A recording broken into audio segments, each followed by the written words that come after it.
What from the cape can you discern at sea? Nothing at all, it is a high-wrought flood. I cannot twixt the heaven and the main. Descry a sail. Methinks the wind hath spoke aloud at land. A fuller blast ne'er shook our battlements.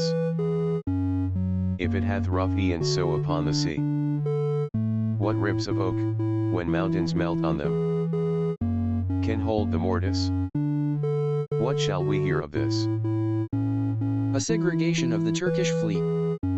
For do but stand upon the foaming shore. The chidden billow seems to pelt the clouds. The wind-shaked surge, with high and monstrous mane, seems to cast water on the burning bear, and quench the guards of the ever-fixed pole. I never did like molestation view on the enchafed flood. If that the Turkish fleet be not ensheltered, and embayed, they are drowned. It is impossible to bear it out. News, lads. Our wars are done. The desperate tempest hath so banged the Turks, that their designment halts. A noble ship of Venice hath seen a grievous wreck and sufferance on most part of their fleet. How? Is this true?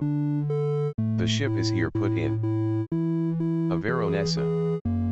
Michael Cassio, lieutenant to the warlike Moor Othello, is come on shore.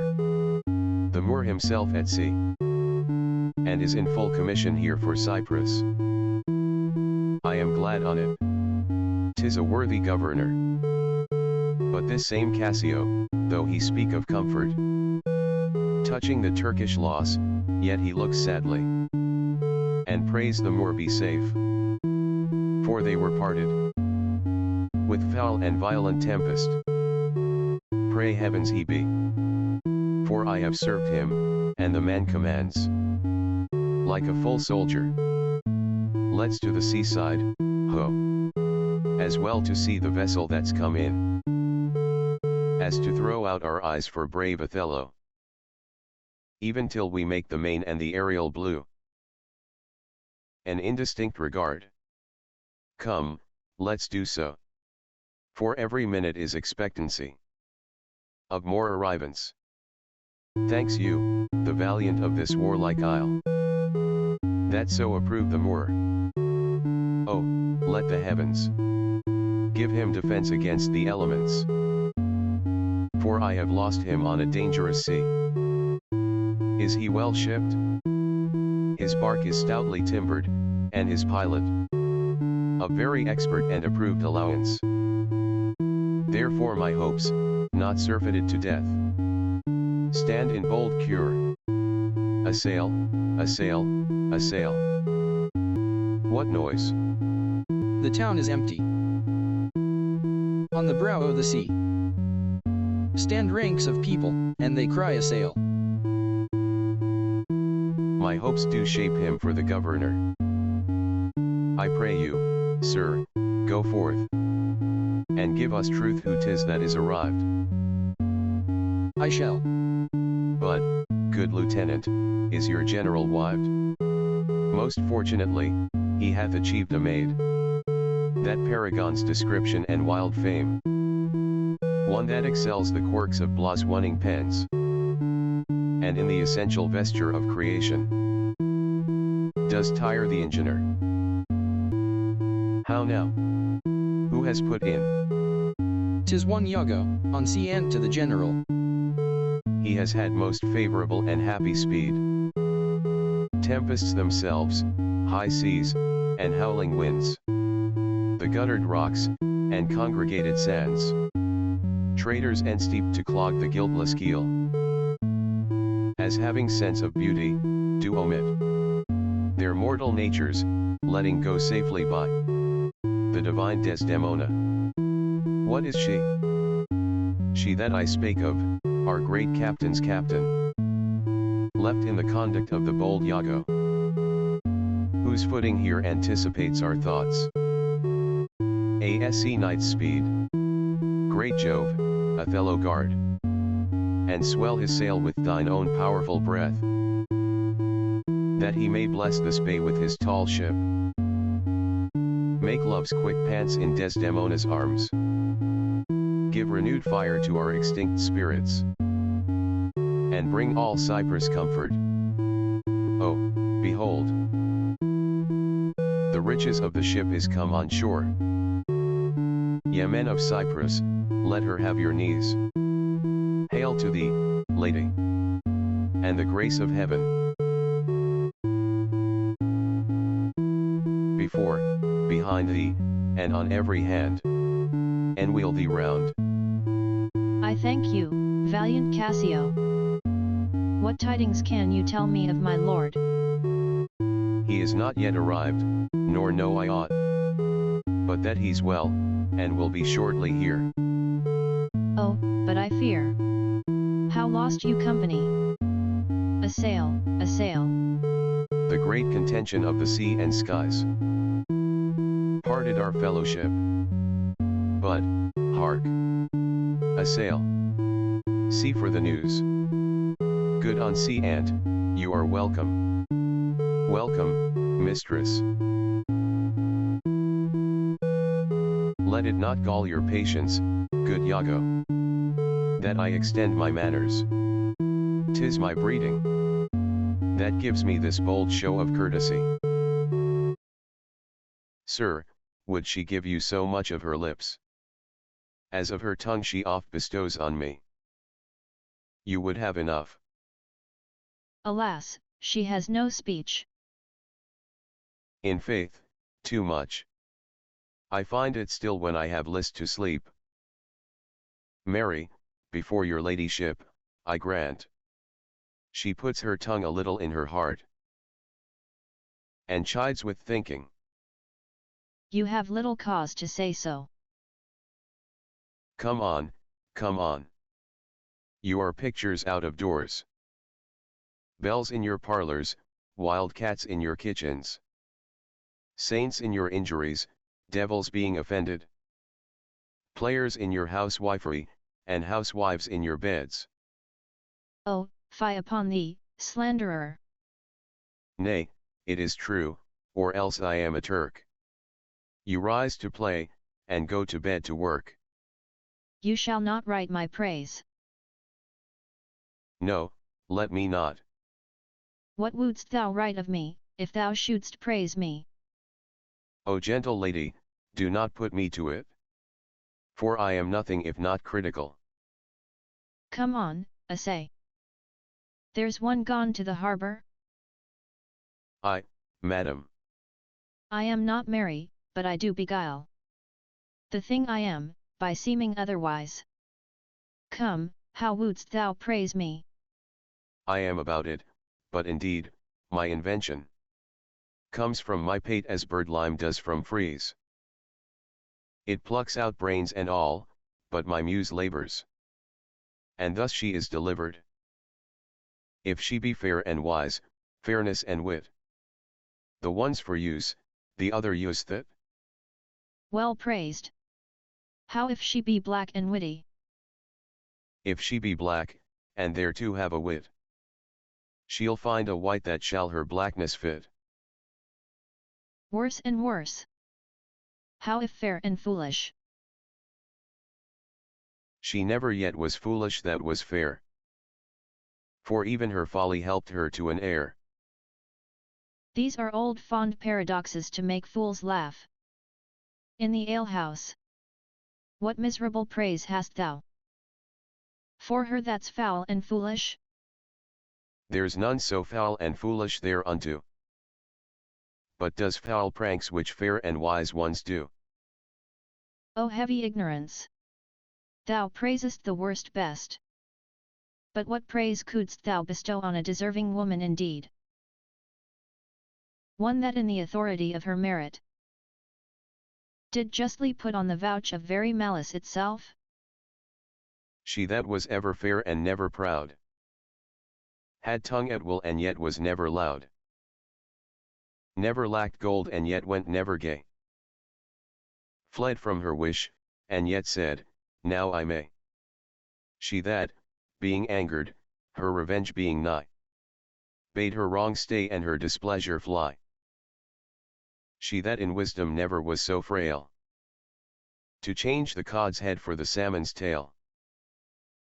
She that could think and ne'er disclose her mind, see suitors following and not look behind. She was a wight, if ever such wight were. To do what? To suckle fools and chronicle small beer. O most lame and impotent conclusion!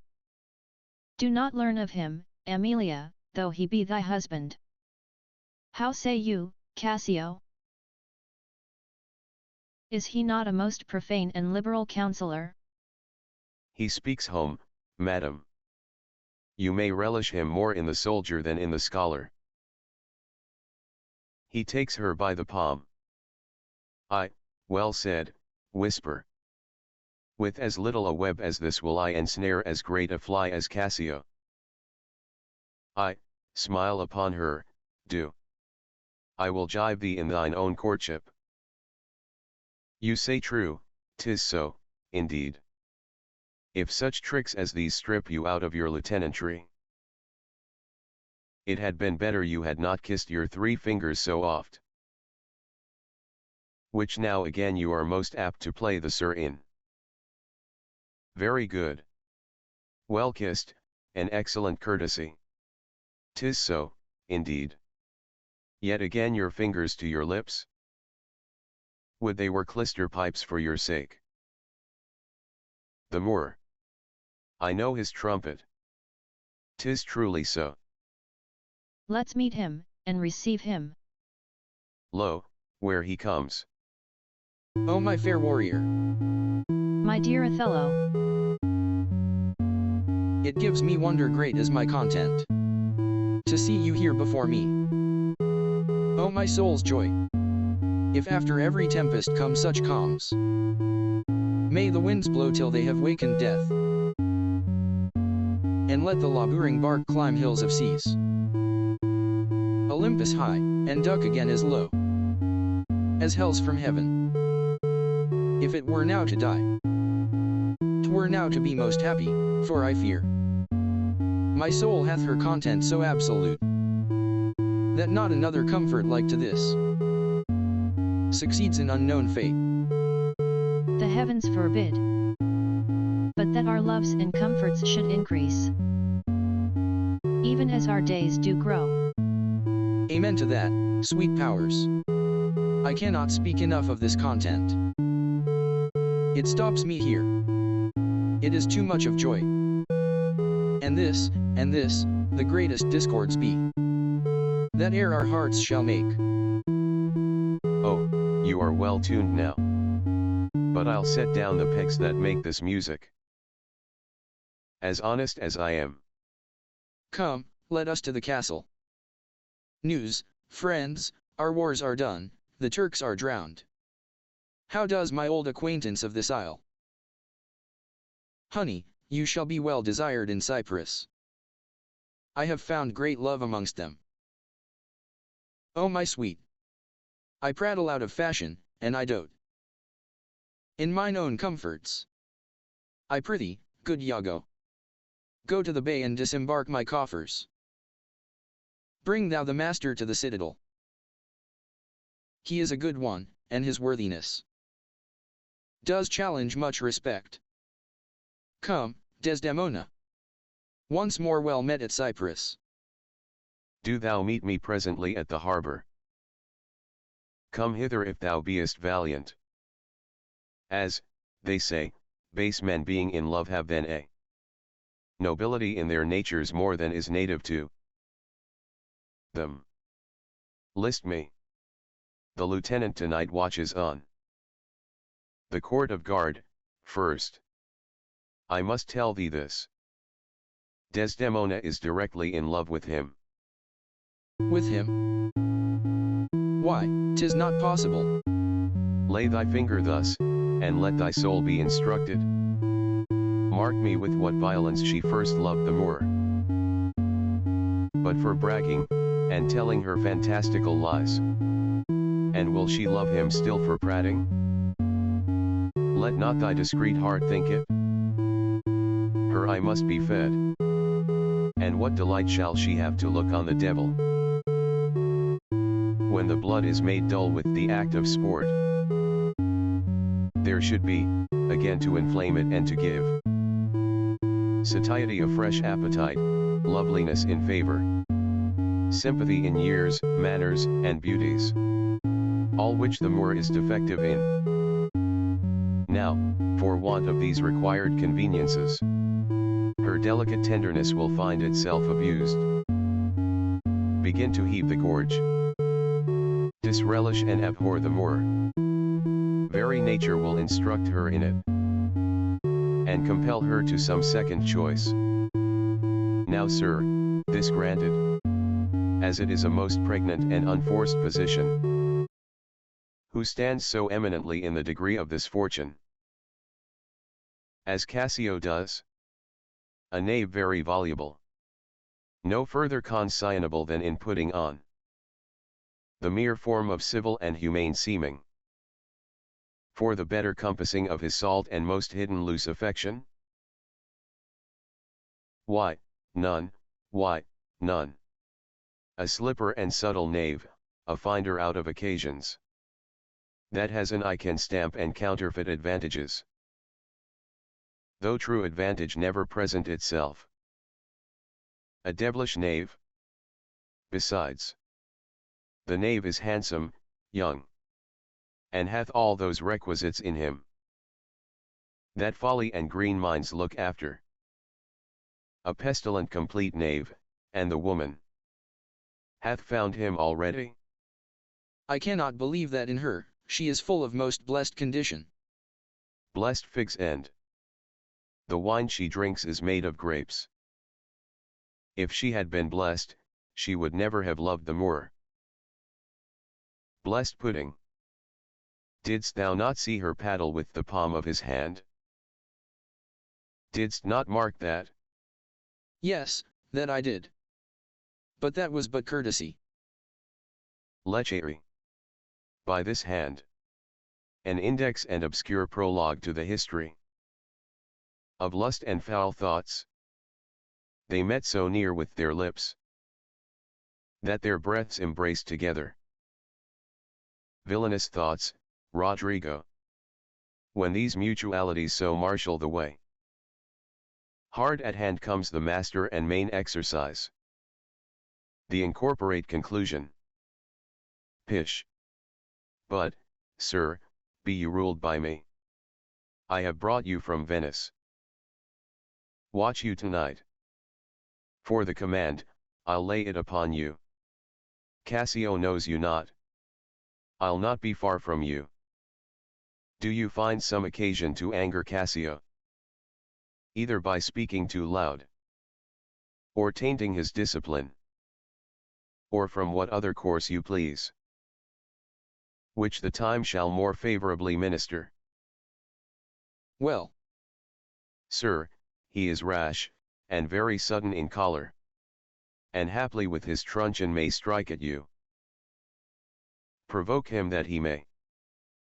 For even out of that will I cause these of Cyprus to mutiny, whose qualification shall come into no true taste again, but by the disb landing of Cassio. So shall you have a shorter journey to your desires. By the means I shall then have to prefer them, and the impediment most profitably removed, without the which there were no expectation of our prosperity. I will do this, if I can bring it to any opportunity. I warrant thee. Meet me by and by at the citadel. I must fetch his necessaries ashore. Farewell. Adieu. That Cassio loves her, I do well believe it. That she loves him, 'tis apt, and of great credit. The more, howbeit that I endure him not, is of a constant, loving, noble nature. And, I dare think, he'll prove to Desdemona a most dear husband. Now, I do love her too. Not out of absolute lust, though peradventure I stand accountant for as great a sin, but partly led to diet my revenge. For that I do suspect the lusty Moor hath leaped into my seed, the thought whereof doth, like a poisonous mineral, gnaw my inwards, and nothing can or shall content my soul, till I am evened with him, wife for wife. Or, failing so, yet that I put the Moor at least into a jealousy so strong that judgment cannot cure. Which thing to do?